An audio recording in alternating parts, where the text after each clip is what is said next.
Hello ಕನ್ನಡಿಗ ಶರಣು ಶರಣಾರ್ಥಿ ಪ್ರೀತಿಯ ಸ್ನೇಹಿತರೆ, ಇವತ್ತಿನ ನಮ್ಮ ಒಂದು ವಿಡಿಯೋದಲ್ಲಿ ಏನು ವಿಶೇಷ ಮಾಹಿತಿ ಅಪ್ಪ ಅಂತಂದ್ರೆ ತಾಲೂಕು ಲೀಗಲ್ ಸರ್ವಿಸ್ ಕಮಿಟಿ ಅಂದ್ರೆ TLSC ಗದಗ ರಿಕ್ವೈರ್ಮೆಂಟ್ 2026 ಸ್ನೇಹಿತರೆ, ಈ ಒಂದು ಹುದ್ದೆನ ಪಡೆದುಕೊಳ್ಳಬೇಕಾದ್ರೆ ಯಾವೆಲ್ಲ ಒಂದು ಕ್ವಾಲಿಫಿಕೇಶನ್ ಆಗಿರಬೇಕಾಗುತ್ತೆ, ಯಾವ ಒಂದು ವಯೋಮಿತಿ ಒಳಗಡೆ ಇರ್ತಕ್ಕಂಥ ಅಭ್ಯರ್ಥಿಗಳು ಅರ್ಜಿ ಸಲ್ಲಿಸಬಹುದಾಗಿದೆ, ಆಯ್ಕೆ ವಿಧಾನ ಹೇಗೆ ನಡೆಯಲಿದೆ, ಆಯ್ಕೆ ಇರ್ತಕ್ಕಂಥ ಅಭ್ಯರ್ಥಿಗಳಿಗೆ ವೇತನ ಎಷ್ಟು ದೊರೆಯಲಿದೆ, ಕುಲಂಕುಷವಾಗಿ ನೋಟಿಫಿಕೇಶನ್ ವಿವರ ನೋಡ್ತಾ ಹೋಗೋಣ ಬನ್ನಿ. ಅದಕ್ಕಿಂತ ಮುಂಚಿತವಾಗಿ ನಮ್ಮ ಯೂಟ್ಯೂಬ್ ಚಾನಲ್ಗೆ ಮೊದಲ ಬಾರಿ ಭೇಟಿ ನೀಡಿದರೆ ಸಬ್ಸ್ಕ್ರೈಬ್ ಜೊತೆಗೆ ಬೆಲ್ ಐಕನ್ ಕ್ಲಿಕ್ ಮಾಡೋದನ್ನ ಮರಿಬೇಡಿ. ಯಾಕಪ್ಪ ಅಂದ್ರೆ ಪ್ರತಿನಿತ್ಯ ನಾವು ಕೇಂದ್ರ ಸರ್ಕಾರ ಮತ್ತು ರಾಜ್ಯ ಸರ್ಕಾರದ ಹೊಸ ಹೊಸ ಉದ್ಯೋಗ ಮಾಹಿತಿ ಕೊಡಲಿಂದ ತಪ್ಪದೆ ನೋಟಿಫಿಕೇಶನ್ ಬರಲಿದೆ ನಿಮಗೆ. ಪ್ರೀತಿಯ ಸ್ನೇಹಿತರೆ, ಗದಗ ಜಿಲ್ಲೆಯ ತಾಲೂಕು ಮತ್ತೆ ಕಾನೂನು ಸೇವಾ ಸಮಿತಿ ಲಕ್ಷೇಶ್ವರ ಇದರಲ್ಲಿ ಅಗತ್ಯವಿರುವ ಕ್ಲರ್ಕ್ ಕಮ್ ಟೈಪಿಸ್ಟ್ ಹಾಗೂ ದಯಾಲತ್ ಆಫೀಸ್ ಪ್ಯೂನ್ ಹುದ್ದೆಗಳ ಭರ್ತಿಗೆ ಅರ್ಹ ಹಾಗೂ ಆಸಕ್ತ ಅಭ್ಯರ್ಥಿಗಳಿಂದ ಅರ್ಜಿಗಳನ್ನು ಆಹ್ವಾನಿಸಲಾಗಿದೆ. ಹುದ್ದೆಗಳ ಭರ್ತಿಗೆ ಸಂಬಂಧಿಸಿದಂತೆ ಹುದ್ದೆಗಳ ಸಂಖ್ಯೆ, ಕರ್ತವ್ಯ ಸ್ಥಳ, ಶೈಕ್ಷಣಿಕ ಅರ್ಹತೆ, ಅರ್ಜಿ ಸಲ್ಲಿಕೆ ದಿನಾಂಕ, ಹುದ್ದೆಗಳ ಬಗ್ಗೆ ಮಾಹಿತಿ, ಓವರಾಲ್ ಆಗಿ ನೋಟಿಫಿಕೇಶನ್ ವಿವರವನ್ನು ನಾನು ನಿಮಗೆ ಇಲ್ಲಿ ಮಾಹಿತಿ ಕೊಡ್ತಾ ಇದ್ದೀನಿ, ಗಮನಿಸಿ. ಮೊದಲನೇದಾಗಿ ನಾವಿಲ್ಲಿ ಹುದ್ದೆಗಳ ಬಗ್ಗೆ ಮಾಹಿತಿ ನೋಡ್ತಾ ಹೋಗೋಣ ಬನ್ನಿ. ಅಂದ್ರೆ ಯಾವೆಲ್ಲ ಒಂದು ಹುದ್ದೆ ಕರೆದಿದಾರಪ್ಪ ಅಂತಂದ್ರೆ ಕ್ಲರ್ಕ್ ಕಮ್ ಟೈಪಿಸ್ಟ್, ದಯಾಲತ್ ಮತ್ತು ಆಫೀಸ್ ಪ್ಯೂನ್ ಇರ್ತಕ್ಕಂಥ ವಿವಿಧ ಹುದ್ದೆಗಳ ಅರ್ಜಿಗಳನ್ನು ಆಹ್ವಾನಿಸಲಾಗಿದೆ. ಕರ್ತವ್ಯ ಸ್ಥಳ ಎಲ್ಲಿಯಪ್ಪ ಅಂದ್ರೆ ಹುದ್ದೆಗೆ ಆಯ್ಕೆಯಾದ ಅಭ್ಯರ್ಥಿಗಳು ಗದಗ ಜಿಲ್ಲೆಯಲ್ಲಿ ಕರ್ತವ್ಯವನ್ನ ನಿರ್ವಹಿಸಬೇಕಾಗತ್ತೆ. ಎಲ್ಲಿರ್ತಕ್ಕಂಥದ್ದು ಗದಗ ಜಿಲ್ಲೆಯಲ್ಲಿ ಇರ್ತಕ್ಕಂಥ ಹುದ್ದೆಗಳ ಬಗ್ಗೆ ಮಾಹಿತಿ.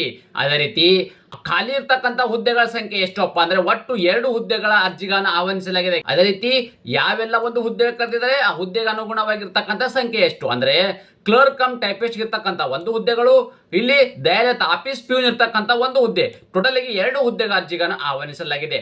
ಹಾಗಾದರೆ ಯಾವೆಲ್ಲ ಒಂದು ಕ್ವಾಲಿಫಿಕೇಶನ್ ಹೊಂದಿರತಕ್ಕಂಥ ಅಭ್ಯರ್ಥಿಗಳು ಯಾವ ಒಂದು ಹುದ್ದೆಗೆ ಅರ್ಜಿಗಳನ್ನು ಸಲ್ಲಿಸಬಹುದು ಅಂತ ನಾವು ಮಾಹಿತಿ ನೋಡೋದಾದ್ರೆ ಕ್ಲರ್ಕ್ ಹುದ್ದೆಗೆ ಸಂಬಂಧಪಟ್ಟ ಅಭ್ಯರ್ಥಿಗಳು ಅಂದ್ರೆ ಕ್ಲರ್ಕ್ ಕಮ್ ಟೈಪಿಸ್ಟ್ ಹುದ್ದೆಗೆ ಸಂಬಂಧಪಟ್ಟ ಅಭ್ಯರ್ಥಿಗಳು ಯಾವುದೇ ಪದವಿ ತೇರ್ಗಡೆ ಹೊಂದಿರಬೇಕಂದ್ರೆ ಎನಿ ಡಿಗ್ರಿ ಪಾಸ್ ಆಗಿರ್ತಕ್ಕಂಥ ಅಭ್ಯರ್ಥಿಗಳು ಈ ಒಂದು ಹುದ್ದೆಗೆ ಅರ್ಜಿ ಸಲ್ಲಿಸಬಹುದು. ಹಾಗೂ ಕನ್ನಡ ಮತ್ತು ಇಂಗ್ಲಿಷ್ ಅನ್ನ ಬೆರಳಚ್ಚು ಪರೀಕ್ಷೆ ಅಂದ್ರೆ ಜೂನಿಯರ್ ಸೀನಿಯರ್ ತೇರ್ಗಡೆ ಆಗಿರಬೇಕು. ನೋಡಿ, ಕನ್ನಡ ಮತ್ತು ಇಂಗ್ಲಿಷ್ ಬೆರಳಚ್ಚು ಪರೀಕ್ಷೆಯಲ್ಲಿ ನೀವು ಜೂನಿಯರ್ ಮತ್ತು ಸೀನಿಯರ್ ಅನ್ನ ತೇರ್ಗಡೆ ಆಗಿರ್ಬೇಕಂದ್ರೆ ನೀವನ್ನ ಸೀನಿಯರ್ ಮತ್ತು ಜೂನಿಯರ್ ಆಗಿ ನೀವು ಯಾವುದಾದ್ರೂ ಒಂದು ಕ್ವಾಲಿಫೈ ಆಗಿರ್ತಕ್ಕಂಥ ಅಭ್ಯರ್ಥಿಗಳು ಈ ಒಂದು ಹುದ್ದೆಗೆ ಅರ್ಜಿಗೆ ಸಲ್ಲಿಸಬಹುದಾಗಿದೆ. ಅದೇ ರೀತಿ ದಯಾಲತ್ ಇರ್ತಕ್ಕಂಥದ್ದು ಅಂದ್ರೆ ಆಫೀಸ್ ಪ್ಯೂನ್ ಹುದ್ದೆಗೆ ಸಂಬಂಧಪಟ್ಟ ಅಭ್ಯರ್ಥಿಗಳು ಕೇವಲ ಇಲ್ಲಿ SLC ಪಾಸ್ ಆಗಿರ್ತಕ್ಕಂಥ ಅಭ್ಯರ್ಥಿಗಳು ಹುದ್ದೆಗೆ ಅರ್ಜಿ ಸಲ್ಲಿಸಬಹುದಾಗಿದೆ. ಅಂದ್ರೆ ಕೇವಲ ಇಲ್ಲಿ 10ನೇ ತರಗತಿ ಪಾಸ್ ಆಗಿರ್ತಕ್ಕಂಥ ಅಭ್ಯರ್ಥಿಗಳು ಪ್ಯೂನ್ ಹುದ್ದೆಗೆ ಅರ್ಜಿಗನ್ನ ಸಲ್ಲಿಸಬಹುದಾಗಿದೆ. ಸ್ನೇಹಿತರೆ, ಇನ್ನೊಂದೊಬ್ಬ ಮುಖ್ಯವಾಗಿರ್ತಕ್ಕಂಥ ಘಟ್ಟ ಏನಪ್ಪಾ ಅಂದ್ರೆ ಆಯ್ಕೆ ವಿಧಾನ. ಅಂದ್ರೆ ಈ ಸೆಲೆಕ್ಷನ್ ಪ್ರೊಸೆಸ್ ಅನ್ನ ಹೇಗೆ ಮಾಡ್ತಾರಪ್ಪ ಅಂತಂದ್ರೆ ಮೊದಲಾಗಿ ಕ್ಲರ್ಕ್ ಕಮ್ ಟೈಪಿಸ್ಟ್ ಹುದ್ದೆಗೆ ಸಂಬಂಧಪಟ್ಟ ನೋಡೋದಾದ್ರೆ ಫಸ್ಟ್ ಏನ್ ಮಾಡ್ತಾರೆ, ಟೈಪಿಂಗ್ ಟೆಸ್ಟ್ ಅನ್ನು ನೀಡಲಾಗುವುದು. ಅಂದ್ರೆ ನಿಮ್ಗೆ ಇಲ್ಲಿ ಒಂದು ಕಂಪ್ಯೂಟರ್ ಇರ್ತಕ್ಕಂಥ ಒಂದು ಟೈಪಿಂಗ್ ಟೆಸ್ಟ್ ನೀಡ್ತಾರೆ. ಈ ಟೈಪಿಂಗ್ ಟೆಸ್ಟ್ ಆದ ನಂತರ ಏನ್ ಮಾಡ್ತಾರೆ, ಕಂಪ್ಯೂಟರ್ ಬೇಸಿಕ್ ನಾಲೆಜ್ ಬಗ್ಗೆ ಟೆಸ್ಟ್ ಅಂದ್ರೆ ನಿಮ್ಗೆ ಕಂಪ್ಯೂಟರ್ ದಲ್ಲಿ ಇರ್ತಕ್ಕಂಥ ಒಂದು ಬೇಸಿಕ್ ಇನ್ಫಾರ್ಮೇಶನ್ ಅಂದ್ರೆ ಬೇಸಿಕ್ ಸ್ಕಿಲ್ ಅನ್ನ ಯಾವ ರೀತಿ ಇದೆ ಎಂಬುದನ್ನ ಟೆಸ್ಟ್ ಮಾಡಲಾಗುವುದು. ಇದಾದ ನಂತರ ಸಂದರ್ಶನ ಮಾಡ್ತಾರೆ. ಈ ಸಂದರ್ಶನ ಆಗಿರ್ತಕ್ಕಂಥ ಅಭ್ಯರ್ಥಿಗಳನ್ನ ಮೆರಿಟ್ ಆಧಾರದ ಮೇಲೆ ಅಭ್ಯರ್ಥಿಗಳನ್ನ ನೇಮಕಾತಿ ಮಾಡಲಾಗುವುದು. ಅದೇ ರೀತಿ ಇಲ್ಲಿ ದಯಾಲತ್ ಪ್ಯೂನ್ ಆಫೀಸ್ ಇರ್ತಕ್ಕಂಥ ಹುದ್ದೆಗೆ ಸಂಬಂಧಪಟ್ಟ ಅಂದ್ರೆ ಆಫೀಸ್ ಪ್ಯೂನ್ ಹುದ್ದೆಗೆ ಸಂಬಂಧಪಟ್ಟ ಅಭ್ಯರ್ಥಿಗಳು ಕೂಡ ಇವರಿಗೆ ಇಲ್ಲಿ ರೈಟಿಂಗ್ ಸ್ಕಿಲ್ ಅಂದ್ರೆ ನಿಮಗೆ ಬರೀತಕ್ಕಂಥ ಒಂದು ಸ್ಕಿಲ್ ಅನ್ನ ಇಲ್ಲಿ ಟೆಸ್ಟ್ ನೀಡಲಾಗುವುದು. ಇದರಲ್ಲಿ ಕ್ವಾಲಿಫೈ ಆಗಿರ್ತಕ್ಕಂಥ ಅಭ್ಯರ್ಥಿಗಳನ್ನ ಸಂದರ್ಶನ ಮಾಡ್ತಾರೆ. ಈ ಸಂದರ್ಶನದಲ್ಲಿ ಪಾಸ್ ಆಗಿರ್ತಕ್ಕಂಥ ಅಭ್ಯರ್ಥಿಗಳನ್ನ ಮೆರಿಟ್ ಆಧಾರದ ಮೇಲೆ ಅಭ್ಯರ್ಥಿಗಳನ್ನ ನೇಮಕಾತಿ ಮಾಡಲಾಗುವುದು. ಸ್ನೇಹಿತರೆ, ಅರ್ಜಿ ಸಲ್ಲಿಕೆ ವಿಧಾನ ಅಂದ್ರೆ ಅರ್ಜಿಗನ್ನ ಹೇಗೆ ಸಲ್ಲಿಸಬೇಕಪ್ಪ ಅಂತಂದ್ರೆ ಈ ಹುದ್ದೆಗೆ ಆಫ್ಲೈನ್ ಮೂಲಕವೇ ಅರ್ಜಿಗನ್ನ ಸಲ್ಲಿಸಬೇಕಾಗತ್ತೆ. ಈ ಆಫ್ಲೈನ್ ಮೂಲಕ ಅರ್ಜಿ ಸಲ್ಲಿಸು ಬಯಸುವ ಅಭ್ಯರ್ಥಿಗಳು ಒಂದು ಅಪ್ಲಿಕೇಶನ್ ಫಾರ್ಮೆಟ್ ಇದೆ. ಆ ಒಂದು ಫಾರ್ಮೆಟ್ ನಾನು ಟೆಲಿಗ್ರಾಮ್ ಅಲ್ಲಿ ಕೊಟ್ಟಿರುತ್ತೇನೆ. ನನ್ನ ಟೆಲಿಗ್ರಾಮ್ಗೆ ಲಿಂಕ್ ಕೂಡ ಅಲ್ಲಿ ಯೂಟ್ಯೂಬ್ ಡಿಸ್ಕ್ರಿಪ್ಷನ್ ಬಾಕ್ಸ್ ಅಲ್ಲಿ ನೀಡಿದ್ದೇನೆ.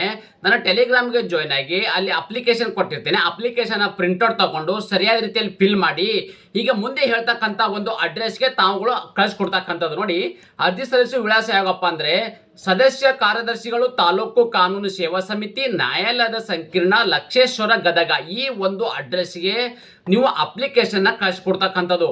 ಅದೇ ರೀತಿ ಯಾವುದೇ ರೀತಿ ಅರ್ಜಿ ಶುಲ್ಕ ಇರುವುದಿಲ್ಲ. ಯಾವುದೇ ಕೆಟಗರಿ ಸಂಬಂಧಪಟ್ಟ ಅಭ್ಯರ್ಥಿಗಳಿಗೆ ಅರ್ಜಿ ಶುಲ್ಕದಿಂದ ವಿನಾಯಿತಿಯನ್ನು ನೀಡಲಾಗಿದೆ. ಇನ್ನೊಂದೊಬ್ಬ ಮುಖ್ಯವಾಗಿರ್ತಕ್ಕಂಥ ಮಾಹಿತಿ ಏನಪ್ಪಾ ಅಂದ್ರೆ ಅರ್ಜಿ ಸಲ್ಲಿಸಲು ನಿಗದಿಪಡಿಸಿದ ವಿವರವನ್ನು ಅಂದ್ರೆ ಅರ್ಜಿ ಸಲ್ಲಿಸಲು ಪ್ರಾರಂಭ ದಿನಾಂಕ ಫೆಬ್ರವರಿ 12, 2026 ಆಡಿ ಪ್ರಾರಂಭವಾಗಿದ್ದು ಅರ್ಜಿ ಸಲ್ಲಿಸಲು ಕೊನೆಯ ದಿನಾಂಕ ಫೆಬ್ರವರಿ 21, 2026 ಇಷ್ಟು ಒಳಗಡೆ ತಮ್ಮ ಅರ್ಜಿಗಳನ್ನು ಸಲ್ಲಿಸಬೇಕಾಗುತ್ತೆ. ಅದೇ ರೀತಿ ಫುಲ್ ನೋಟಿಫಿಕೇಶನ್ ಇವರನ್ನು ಆಲ್ರೆಡಿ ಕೊಟ್ಟಿದ್ದೇನೆ ನಿಮಗೆ. ನೋಡಿ, ಈ ತರದ ಒಂದು ಅಪ್ಲಿಕೇಶನ್ ಫಾರ್ಮೆಟ್ ಇರಲಿದೆ. ಓಕೆ, ಸೊ ಈ ಒಂದು ಅಪ್ಲಿಕೇಶನ್ ಫಾರ್ಮೆಟ್ ಇದೆ. ನಾನು ಟೆಲಿಗ್ರಾಮ್ಗೆ ಜಾಯ್ನ್ ಆಗಿ ಅಲ್ಲಿ ನಿಮಗೆ ಅಪ್ಲಿಕೇಶನ್ ಅನ್ನು ಡೌನ್ಲೋಡ್ ಮಾಡ್ಕೊಂಡು ಸರಿಯಾದಲ್ಲಿ ಫಿಲ್ ಮಾಡಿ ನೀವೇನ್ ಮಾಡ್ಬೇಕಪ್ಪ ಅಂದ್ರೆ, ನಾನು ನಿಮಗೆ ಮೊದಲೇ ಹೇಳಿದ್ದೆ ಈ ಒಂದು ಅಂದ್ರೆ ಅಡ್ರೆಸ್ಗೆ ಕಳಿಸ್ಕೊಡ್ತಕ್ಕಂಥದ್ದು. ಅದೇ ರೀತಿ ಟೆಲಿಗ್ರಾಮ್ ಮತ್ತು ವಾಟ್ಸ್ಆಪ್ ಚಾನಲ್ ಕೂಡ ಜಾಯ್ನ್ ಆಗಿ. ಅಂದ್ರೆ ನಾವು ಕೊಡ್ತಕ್ಕಂಥ ಒಂದು ಕೇಂದ್ರ ಸರ್ಕಾರ, ರಾಜ್ಯ ಸರ್ಕಾರದ ಹೊಸ ಉದ್ಯೋಗ ಮಾಹಿತಿ ಅಲ್ಲಿ ಕೂಡ ನೀವು ನೇರವಾಗಿ ಪಡೆಯಬಹುದಾಗಿದೆ. ಈ ತರದ ಉದ್ಯೋಗ ಮಾಹಿತಿ ನೀವು ಇಷ್ಟಪಡ್ತೀರಿ ಎಂದು ಭಾವಿಸುತ್ತೇನೆ. ಈ ಉದ್ಯೋಗ ಮಾಹಿತಿ ನಿಮಗೆ ಇಷ್ಟವಾದರೆ ನಿಮ್ಮ ಫ್ಯಾಮಿಲಿಗೂ ಫ್ರೆಂಡ್ಸ್ಗೂ ಶೇರ್ ಮಾಡೋದನ್ನ ಮರೆಯದಿರಿ. ಧನ್ಯವಾದ.